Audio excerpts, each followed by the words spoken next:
Bonjour à tous et bienvenue sur Crypto Signal. Aujourd'hui on fait un point, comme d'habitude, point météo, c'est-à-dire technique fondamentale et sentiments. Allez, intro.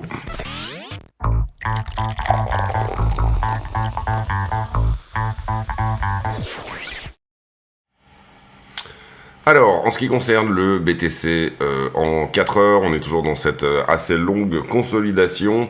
Pour le moment, toujours en tendance baissière, mais si on vient attaquer un petit peu cette zone-là, on va dire que ça serait de bon augure pour la suite, hein, puisqu'on a quand même une concentration de liquidité au-dessus de la structure, et la montée se fait selon un momentum plutôt stable. Vous voyez qu'on a perdu cette ligne de momentum-là, cette ligne de tendance, et pour le moment, on semble vouloir tenir le momentum que je qualifierais d'être au milieu, hein, c'est-à-dire ici vous avez le momentum le plus faible et à ce stade pour le moment on semble en tout cas pas trop mal se reprendre sur cette droite là. La question qu'on va se poser ici c'est par rapport à la liquidité court terme. C'est-à-dire un petit peu qu'est-ce qui s'est passé en termes de liquidité et en termes de sentiments sur toute cette zone-là. Est-ce qu'on a été plutôt shorté, longué, etc. Et puis également, est-ce qu'on est capable... Alors là, pour l'instant, moi, je l'ai toujours gardé sous cette forme un petit peu paralléloïde. C'est-à-dire que je considère qu'il y a une forme de distribution à casser, hein, ici, quelque part. Et à ce stade, bon, vous voyez qu'il y a une grosse déviation ici dessus, etc. Donc, une cassure, on va pas lui accorder un crédit immense. C'est vraiment plutôt toute cette zone-là, hein, que si on venait à casser, à prendre la liquidité, eh ben, ça permettrait éventuellement d'avoir du jus pour pousser un petit peu plus. Voilà pour BTC 4 heures. On ira voir la petite time frame en fin de vidéo. En ce qui concerne Ether contre le Bitcoin, c'est un petit peu la même chose, on est toujours dans cette grosse consolidation également. Pour le moment, il semblerait, alors on va vérifier si ça a été fait ou pas, mais qu'on soit passé sous la structure ici. Ouais, on est sur un equal low. Voilà, à ce stade pour le moment, pas de confirmation, on va dire qu'on passe en dessous. Voilà, on a quand même cette petite consolidation ici sous trend. Celle-ci, là, la trend jaune, qui pour moi semble plutôt de bon augure pour la suite, hein, d'une certaine manière. Est-ce qu'on va faire une structure un petit peu parallèle comme ceci, c'est-à-dire enfoncer un petit peu plus, revenir jouer un petit peu et couvrir une petite partie de cette imbalance, hein, là, le prix a délivré très fort, et peut-être qu'il faut aller en combler une petite partie. Ou alors est-ce qu'on se reprend directement sur le niveau? C'est un petit peu la question qu'on peut se poser sur Ether BTC, mais les choses, on va dire, suivent un petit peu leur cours. Même chose à ce niveau-là, vous voyez qu'on avait un 4 heures qui était là et qu'on a réussi à fermer, donc ça c'est plutôt une bonne chose. On a tenu le 4 heures qui était en dessous. Si on doit y voir une résistance, je pense qu'il y a quelque chose... Vous voyez qu'ici, on clôture ce 4 heures, hein, il est fermé. Je pense qu'on peut se mettre très légèrement au-dessus, mais voilà, c'est plutôt de bon augure également pour une continuation haussière sur Ether. Beaucoup de rumeurs comme quoi, dès demain, hein, les ETF seront mis sur le marché. Est-ce qu'on va avoir, comme avec Bitcoin, hein, si on garde le même scénario que Bitcoin, théoriquement c'est une jolie bougie verte, et puis 2-3 jours après, un beau sell de news, hein, une belle vente de la news. Est-ce qu'on va avoir ces choses-là? Est-ce que ça nous permettra éventuellement de casser cela, par exemple, à l'acceptation, hein? On peut viser, je pense, cette zone à peu près des 4000, etc. Mais voilà, de casser d'une certaine manière cette espèce de flat, là, cette structure, comme ça. De la casser, je pense que la news peut effectivement nous emmener sur quelque chose comme ça. Et puis pourquoi pas ensuite une correction qui provoque soit un retest du niveau, le plus bas ici, donc une structure plus grande, hein, ou quelque chose comme ça. À voir si les afflux sont bons, hein. La question qu'on va devoir garder et se poser, c'est bien sûr est-ce que les afflux sur les ETF Ethereum sont bons. J'ai vu passer 2-3 news, alors c'est pas confirmé, comme quoi peut-être il serait question de remettre en place le stacking, hein, c'est en train de se discuter sur les ETF Ethereum. Ça serait plutôt une bonne chose, on va dire que ça ajouterait, si en plus vous avez un rendement pendant que vous stackez, pendant que vous achetez de l'ETF Ether, Si en plus vous avez un rendement, ça peut être un argument supplémentaire pour les institutionnels pour éventuellement rentrer sur les ETF. Les choses qui sont plutôt bonnes, on va dire, sur les altcoins, là on regarde l'altcoin dominance, toutes les altcoins, sans les stablecoins et sans BTC Ethereum bien sûr, c'est que on a réussi plus ou moins quand même à attaquer assez fortement cette distribution en daily. On n'a pas nécessairement encore, entre guillemets, la confirmation que la structure repasserait haussière. Et là, il faudra attendre les 24%, donc du coup, ça risque de prendre du temps. Mais voilà, l'idée sur les altcoins, c'est que ça reste un sweet spot, ça reste un endroit intéressant, parce qu'on est sur un gros support weekly, toute une grosse zone de support. Support monthly également, vous le voyez ici, petite cassure de la distribution. Maintenant, on a déjà pas mal discuté de où pourraient aller les altcoins, et il y a toujours un petit peu de solutions, mais je dirais que déjà on vient de faire la structure de retournement, et ça c'est plutôt une bonne chose, au travers de ce W qui est ici, qui semble tenir pour le moment. Structure de retournement en daily. Je pense que déjà on pourra estimer à l'attaque des 22% ici, si jamais on y va. Là on est autour des 21 et quelques. Là on pourra vraiment estimer, se dire bon ok, on a au moins un bottom local ou quelque chose qui est en train de se mettre en place de ce côté-là. Ce qui fait peur sur les alts, je trouve, c'est la perte de cette accumulation là, qui était plutôt une bonne chose. On est actuellement en train de redistribuer comme ceci. Et la perte de cette accumulation, pour moi, il faut absolument la réintégrer. La réintégrer, ça voudrait dire casser le niveau qui est ici au-dessus. Donc du coup, c'est ce qu'on veut voir sur les alts plus que autre chose. Je mets en pause une petite seconde. Donc voilà un petit peu l'idée sur les alts. Pas de structure de retournement encore. Enfin, pas de cassure de la structure plutôt. Mais une petite structure de retournement en bas. Donc pourquoi pas. Pourquoi pas. Sur de la petite TF, voilà, cet equal low là ici semble plutôt joli pour se dire qu'on est en train au moins de batailler pendant un certain temps pour tenir le support weekly. On va pas faire la stablecoin dominance aujourd'hui, on va passer directement aux news. Alors en ce qui concerne les news, la news principale c'est le retrait de Joe Biden de la course au présidentiel. Des bons afflux, très bons afflux vendredi sur les ETF. Et donc Biden qui se retire. Alors on n'est pas encore tout à fait sûr qu'il se retire au profit de Kamala Harris. Les démocrates sont un petit peu divisés par rapport à ça. Vous en avez certains qui pensent que au travers dans la prochaine convention, on va dire, c'est plutôt Harris qui devrait passer. Et puis vous avez plutôt l'ancienne administration Obama / Clinton qui dit peut-être que de toute façon on va choisir un autre nominé entre guillemets. Donc il y a une petite bataille interne en ce moment du côté des démocrates pour savoir si ce sera Kamala Harris ou quelqu'un d'autre comme Hillary Clinton par exemple, ça serait pas exclu, ou encore quelqu'un d'autre, pourquoi pas également. Profite pour vous dire de ne pas hésiter à vous abonner, activer la cloche des notifications, éventuellement nous rejoindre sur le Discord dont le lien est en description de la vidéo. Un petit Gox qui s'apprête à transférer des bitcoins sur Bitstamp. Donc ça, c'est également une source vendeuse, on va dire. C'est un petit peu le seul point noir du moment. Ici, on va passer là-dessus. Pareil, on va passer là-dessus. On a pas mal parlé du Trump Trade sur les dernières vidéos, donc on va essayer d'aller un peu plus vite. Hong Kong qui serait en train de lancer un ETF Bitcoin inversé, c'est-à-dire que vous jouez à la baisse en fait, vous profitez du déclin du prix, si jamais il y en a. Joe Biden qui... Oui, on en a parlé également. Visiblement, les dons sont revenus dans les caisses des démocrates, puisque 50 millions ont été donnés à la suite du retrait de Biden. Et voilà pour les news. Calendrier économique, attention, on est sur une semaine où il va y avoir quelques earnings. C'est-à-dire que je crois que demain, on a publication de Alphabet, Google et Tesla, donc deux gros qui vont donner leurs earnings demain, donc les résultats du du trimestre, hein, tout simplement. Et on a également IBM après-demain. Enfin voilà, ça commence à sortir un petit peu du côté de la tech au niveau des earnings.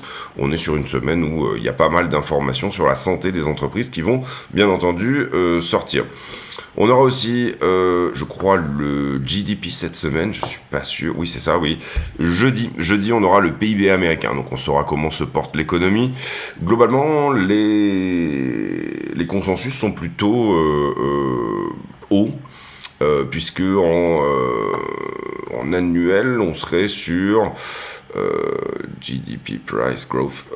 Ici, on serait sur un consensus à 1,9, donc une augmentation de la santé, on va dire, de la croissance et de la santé de l'économie américaine, ce qui serait potentiellement plutôt une bonne nouvelle, en tout cas pour pricer un potentiel soft landing de la part de Jérôme Powell. Les liquidités et liquidations, on passe sur... on va passer. Le nombre de la quantité de liquidation est de 175 millions, c'est pas mal. C'est une journée à peu près le double d'une journée normale, on va dire. On a liquidé plutôt du long, donc on va aller s'intéresser à la structure et à quel moment on a liquidé une partie de ces longues. Et en fait, vous voyez que les 175 millions entre guillemets qu'on a liquidé hier, ils sont probablement dans cette mèche-là. Cette mèche-là, elle a pour intérêt de passer sous la structure, et ce de manière assez violente, donc on vient chercher beaucoup de stops et beaucoup de liquidations éventuelles de tout ce qui s'était garé là-dedans. Énorme augmentation de l'open interest, c'est-à-dire que là il y a un trade, il y a des gros trades qui ont été joués, on va dire, et attention, on est sur des bornes où en général on a tendance à déleverager. Pour le moment ça n'est pas le cas et on est plutôt passé avec brio au-dessus de la borne des 12,80 pour atteindre 13 milliards d'open interest. Donc ça, c'est plus de contrats qui se sont ouverts. Comment a réagi le funding à tout ça? Bon, bah là, vous comprenez que on a du monde qui est rentré short là-dessus. Hein, donc il y avait probablement pas mal de short, hein, effectivement, dans cette augmentation du nombre de contrats, on va dire, puisque le funding descend en même temps que le prix monte. Théoriquement, ça devrait amener à une diminution du funding et ça n'est pas le cas. Donc on avait du short ici en pagaille sur cette zone-là. Pour le moment, on peut estimer qu'ils ont été pris, donc je rajoute pas nécessairement de niveau. Ici, j'ai l'inverse, c'est-à-dire que j'avais du long, mais vous voyez que le niveau a été pris également. Ensuite, j'ai une structure qui est plutôt à la montée, un funding qui est montée / latéralisation. Là où ça fait peut-être un tout petit peu peur, c'est que même avec ce flush de liquidation ici, j'ai un funding qui reste à peu près le même. Donc on peut dire qu'il reste quand même peut-être quelque chose à venir chercher en dessous de cette espèce de patte de liquidation qu'on a faite. Donc ça me paraît plutôt propre comme ça. Pas forcément énormément de short au-delà de la structure, sauf à dire que sur cette énorme augmentation ici de l'open interest, on est certes venu chercher du monde au-dessus, mais que peut-être que dans ces contrats, effectivement, il y a du short, mais qui est également garé au-dessus de la structure. Personnellement, j'y vois pas, pour l'instant, j'y vois pas énormément de monde. On a des vieux niveaux ici, sur la barre des 70 à peu près, et puis ensuite, vous comprenez que la barre des 73 est quelque chose où il y a vraiment quelque chose d'énorme, d'assez énorme à venir chercher. On est toujours sur des spreads qui sont négatifs. Quand on regarde sur iBlock, on voit qu'effectivement il n'y a pas énormément de monde en short sur sur le haut de cette structure. En tout cas, iBlock n'en voit pas plus que moi, ni sur la descente ici. C'est pas énorme. Par contre, voilà, en fait l'analyse iBlock rejoint à peu près mon analyse d'open interest, qui est de dire, même si on a fait ce flush de liquidité qui est passé sous la structure, et vous voyez qu'on vient prendre de la liquidité au moment où on le fait, attention parce que on a derrière reconstruit une nouvelle zone de liquidité, même si ça s'est fait très rapidement. On peut le voir aussi sur une semaine en termes de heatmap, le point chaud des liquidités, on voit qu'il y a quand même quelque chose qui se trouve sur la zone des 63, 62, 63 par là. On en avait déjà parlé dans la structure, on va reparler derrière, et on a quand même un petit peu de monde qui s'est rajouté au-delà des 70. Ça peut être intéressant.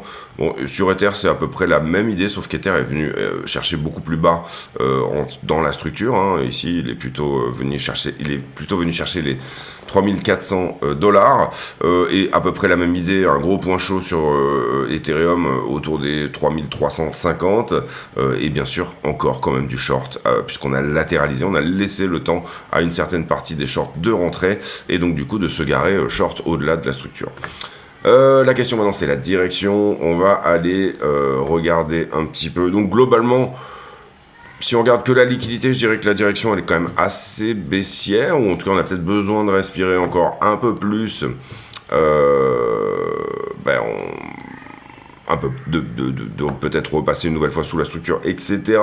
Pour moi, et on en avait parlé quand on avait fait la vidéo, je pense que j'ai pas fait de vidéo ce week-end, on a dû faire une vidéo vendredi, je crois.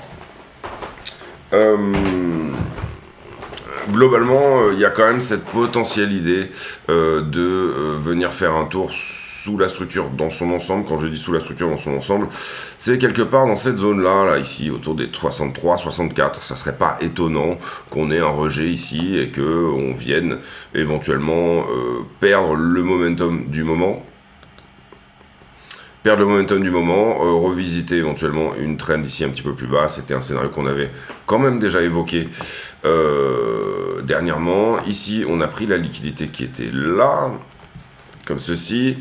Un petit tour quand même sur la liquidité en termes de heatmap, et on va la regarder. On va aller sur 3 mois, je pense que c'est bien. Vous voyez que bon, on est sur un funding qui reste à peu près neutre. Et quand on regarde la liquidité à 3 mois, donc on dézoome un petit peu, vous avez une barre de liquidité autour des 56-57, vous avez une barre de liquidité sous la structure autour des 62, c'est celle-là que je viserais personnellement, moi, enfin je pense que ça aurait du sens d'y aller. Maintenant on a pris le point chaud, celui que je vous ai montré là, où on avait mis fin de la liquidité sur la chart, on a pris ce point chaud là. Est-ce qu'on vient chercher tout de suite ce qui se passe au-dessus des 70, ou est-ce qu'on a besoin d'une respiration avant ça? C'est un petit peu la question que je me pose. Le Fonda et on va dire BTC est très bullish en ce moment, il n'y a pas de souci. Il y a des trades qui se mettent en place avec l'éventuelle victoire de Trump, etc. Il y a des bons afflux sur les ETF. Assez peu de choses, on va dire, qui amènent du point noir au tableau, si ce n'est les ventes de MTGOX, et puis l'éventualité que quelque chose casse à un moment donné dans l'économie. Donc on sera relativement attentif quand même jeudi à ce que va nous dire le PIB, mais vous voyez que le consensus est plutôt optimiste là-dessus. Voilà un peu l'idée pour moi dans la grande structure. Sincèrement, même si on casse un petit peu ça, déjà vous voyez que j'ai accepté 2 déviations là sur cette droite, donc c'est quelque chose d'assez large en termes de mais si on casse ça, pour moi c'est pas un signal incroyable. J'aimerais bien quand même qu'on réintègre la trend rouge, globalement toutes les trends qui ont été perdues dernièrement au travers de cette correction là. Pour moi, ça serait une très bonne chose. Ça permettrait vraiment de mettre un petit peu le biais baissier de côté et de se dire bon, ok, on a regagné des lignes de tendance sans nécessairement avoir forcément besoin d'aller visiter la rouge ici qui est en dessous, qui est là. Et voilà, si cette consolidation par contre met un petit peu plus de temps, là pour le coup c'est des choses qu'on pourrait voir se mettre en place. Et pour le moment vous voyez que ce qu'on tient c'est depuis l'acceptation ETF1 en fait. Dans ces zones là on va dire l'ETF il a dû être accepté en janvier. Par là. On tient le momentum de la première correction post-ETF en fait, d'accord. Donc pour le moment, et vous le voyez au travers de ce petit rebond là ici sur cette zone là, pour le moment c'est ça qu'on arrive à maintenir. Est-ce que pour autant on va continuer avec des bons afflux ETF, etc. Pour la suite c'est une possibilité.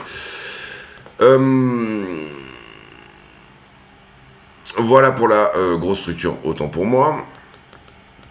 Ici, on se met sur du 15 minutes directement. Alors finalement, ce qu'on peut voir, donc c'est déjà que ce 1 heure a été cassé, ça paraît assez évident. Celui-ci aussi, on a un petit quelque chose dans cette zone-là en 15 minutes. Je le mets en mode à peu près. Donc on a un petit support ici en 15 minutes. Quelque part par ici, donc ça c'est plutôt propre si on venait le revisiter également, et on a ce petit support 1 heure ici On va dire que je reste quand même sur une idée de base qui serait que je ne serais pas étonné qu'on revienne à nouveau éventuellement faire un petit tour sous la structure dans sa globalité. Quand on regarde la petite structure 15, ce que j'appelle la petite structure 15, c'est comment on semble temporiser cette correction-là. Qu'est-ce qu'elle nous dit ? Globalement, ça ressemble un petit peu à ce qu'on appelle un mégaphone, un triangle symétrique de sommet. C'est pas une très belle figure chartiste au sens où c'est vraiment une chance sur deux quand on fait ce genre d'élargissement symétrique de sommet comme ça. Ça veut dire que le prix oscille et qu'il vient chercher les liquidations en haut, liquidations en bas, liquidations en haut, etc. En général, on est quand même plutôt sur des continuations haussières, sur ce type de structure, encore une fois. Assez souvent une 2, 3, 4 et soit une 5 qui effectivement nous emmènerait par là, soit une rotation partielle, c'est assez fréquent aussi sur ce type de figure. Bon voilà, à ce stade, pour le moment en tout cas, ça nous dit que, on va dire, Bitcoin a une forme de... Ce genre d'oscillation doit se considérer dans sa dimension psychologique comme du stress et de la recherche de liquidité, d'accord ? Ça veut dire que le prix de BTC commence à stresser un petit peu, une indécision et une recherche également de liquidité, qu'elle soit en haut comme en bas, c'est le principe de ce genre d'élargissement. Est-ce que pour autant ça va être une structure de retournement en bas ou une structure de retournement en haut ?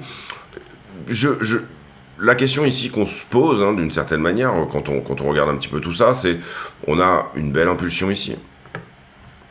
Depuis le bas, d'une certaine manière, mais la première impulsion, celle qui tenait le mieux, c'était celle qui avait ce momentum là. Donc on a une première impulsion ici, et puis ça continue à monter, mais ça commence à larver un petit peu la montée. On sent qu'il y a un petit peu une perte de vitesse. Donc logiquement, je mets la liquidité et l'idée de ce qu'on a vu sur la liquidité, c'est-à-dire finalement court terme, assez peu de short ici. Là, on en avait beaucoup, mais là, pour le coup, assez peu.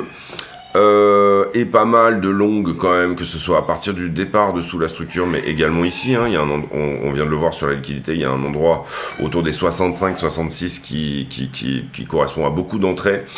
La question étant ici, est-ce qu'on joue le rallye, c'est-à-dire est-ce que ces grosses entrées sont faites par des gens qui ont suffisamment de pognon pour qu'on fasse une sorte de montée en escalier, entre guillemets, c'est-à-dire qu'on ne vienne jamais rechercher. Vous voyez ici qu'on a une marche, ici on a encore une marche, si on arrive à passer encore une marche et à refaire une temporisation supplémentaire, etc., ça voudra dire que ce momentum-là est défendu. Si jamais c'était le cas, ça serait plutôt une bonne chose pour les longueurs et pour aller chercher cette fameuse zone autour des 70-75. Il faut bien comprendre que c'est une zone où théoriquement on devrait temporiser. Pourquoi ça ? Parce que si on regarde uniquement également sur la liquidité, on a fait ce tour ici sous la structure, on est passé sous la structure, donc on a rempli beaucoup d'ordres ici, d'accord, à l'achat, c'est-à-dire que ici j'ai des stop loss qui ont été pris, etc. C'est le principe d'aller chercher sous la structure, et donc du coup beaucoup d'ordres ont été remplis à l'achat sur cette zone-là. Normalement, si les choses se passent normalement, encore une fois, à peu près comme d'habitude, on devrait avoir du mal à passer ici au travers. Pourquoi ? Parce que, admettons que vous avez, si j'ai chargé très fort en nombre de contrats ici, quel est l'endroit où je peux me défausser et où je peux venir en lâcher un maximum à la vente, c'est toute cette zone-là, puisque tous ceux qui sont en short ici, quand ils vont clôturer leur position et ou se faire liquider, donc stop loss ou liquidation, à ce moment-là, ça va créer un acte d'achat. En Bitcoin, vous comprenez que si vous shortez, vous vendez à découvert, donc du coup vous allez acheter pour clôturer votre position, vous allez racheter du Bitcoin pour clôturer votre position.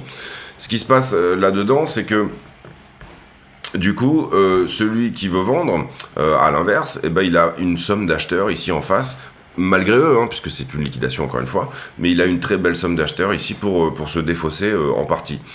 Donc si on doit passer au travers de ça, entre guillemets, et ben il va falloir d'abord que les grosses institutions qui ont joué du long sur cette zone-là puissent se défausser de leur contrat. À l'inverse, vous voyez qu'ici qu'on était passé sous la structure, ben là il va falloir peut-être passer dessus pour pouvoir se défausser justement de ces contrats-là. Donc très court terme, j'aurais tendance quand même à être un tout petit peu baissière, voire éventuellement une correction venir à se faire là-dessous. En revanche, si on voit que le momentum se tient, c'est-à-dire qu'on fait des marches ici et qu'on tient, que ça soit celui-là ou celui-là, c'est même pas tellement la question en soi, mais que le momentum se tient entre guillemets sur la montée, on peut peut-être se dire que on avait des gens qui avaient rempli du contrat là et qui en fait sont en train de défendre les positions pour aller chercher des ventes de contrats dans cette zone là. Voilà, ça serait un petit peu ça l'idée du moment. En soi, le fondamental est très bon, voilà, il n'y a aucun souci avec, je trouve, les prédispositions en ce moment de Bitcoin, sauf à dire que il y a le petit grain de sable qui peut faire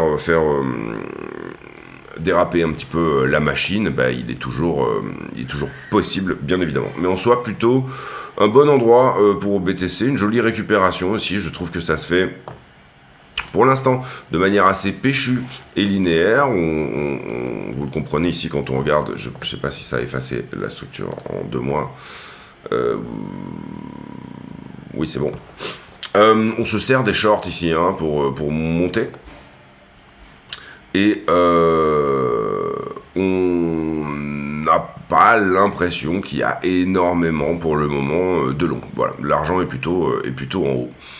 Donc haussier moyen terme et plutôt baissier pour la journée, ça serait un petit peu ça que j'aurais tendance à dire, c'est-à-dire liquidité court terme qu'on pourrait venir chercher en dessous. J'ai pas le sentiment que cette droite de momentum ici va tenir, mais je peux me tromper.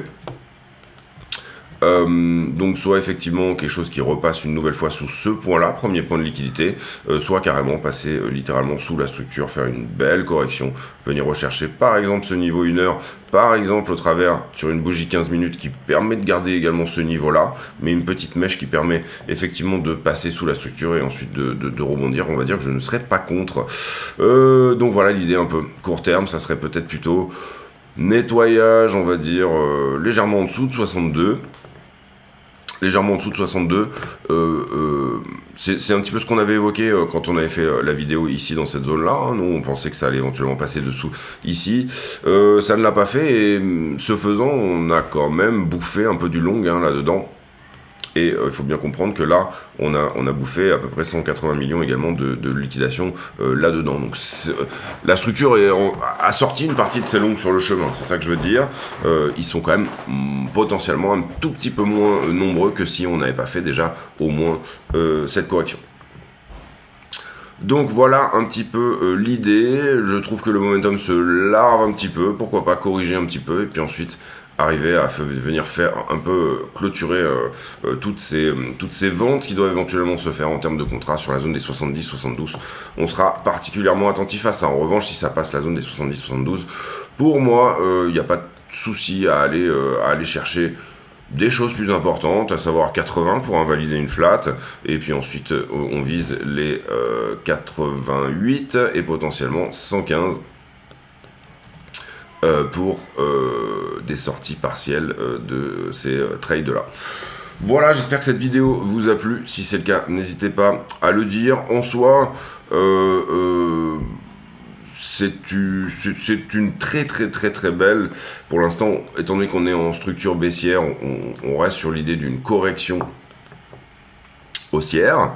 On avait évoqué cet élargissement qui est éventuellement en train d'aller chercher un petit peu ses targets, etc. Donc je trouve que l'endroit, surtout si on arrive à rentrer un petit peu à l'intérieur de cette zone-là, où il faudra être attentif, puisque ça va se défausser au niveau du contrat, on va arriver sur résistance bien sûr, mais ça pourrait passer, sincèrement ça pourrait passer, ça serait plutôt une très bonne chose. Si ça ne passe pas, le risque c'est de faire le yo-yo finalement pendant un certain temps, de rester un petit peu dans ce range, entre 54 et 70 pendant un certain temps, et ça voilà c'est le risque. Si on passe au travers, c'est extrêmement boule pour moi. Voilà un petit peu mon avis sur la figure actuelle, enfin sur la structure telle qu'elle est aujourd'hui. Attention, petit manque de short qui s'essouffle un petit peu. Par contre, dans les time frames plus vieilles, c'est-à-dire, on va dire, quelque part dans la 6 mois, là on a regardé la 3 mois, on était à peu près là-dedans, je pense, il me semble, mais dans la 6 mois, il y a quand même de quoi faire en termes de liquidité pour aller plus haut. On jette un œil du coup sur la 6 mois. J'ai pour habitude, en fin de vidéo, déjà on va jeter un œil. Ouais, voilà, vous voyez que bon, tous les longs sont nettoyés ici, là-dedans, mais on remonte. Il y a cette énorme poche de liquidité ici quand même, hein, entre 71 et 73 000 $, dont on serait étonné de ne pas aller la chercher. Donc pour moi, ça serait peut-être temporisation sur la journée, un petit passage sous 62, se reprendre, et là pour le coup, venir à minima rejouer avec ces zones, et si on arrive à passer, tant mieux, parce que là pour le coup, on peut éventuellement aller chercher des runners un petit peu plus haut. Les ETF sur Ether, c'est peut-être potentiellement pour demain, donc restez attentifs à ça également. J'ai pour habitude en fin de vidéo de poser une question à la con, c'est-à-dire une question qui n'a rien à voir avec le prix du Bitcoin, mais qui nous permet de converser de choses et d'autres. Et aujourd'hui, on va aborder tiens, les lettres. Est-ce que vous achetez des paquets comme ça de lettres quand vous voulez envoyer des lettres, ou alors est-ce que vous allez typiquement à la poste dès que vous avez besoin d'envoyer quelque chose? Question complètement con, mais c'est le principe de la question à la con. Après tout, on se retrouve demain pour une nouvelle vidéo. D'ici là, portez-vous bien et à demain. Ciao.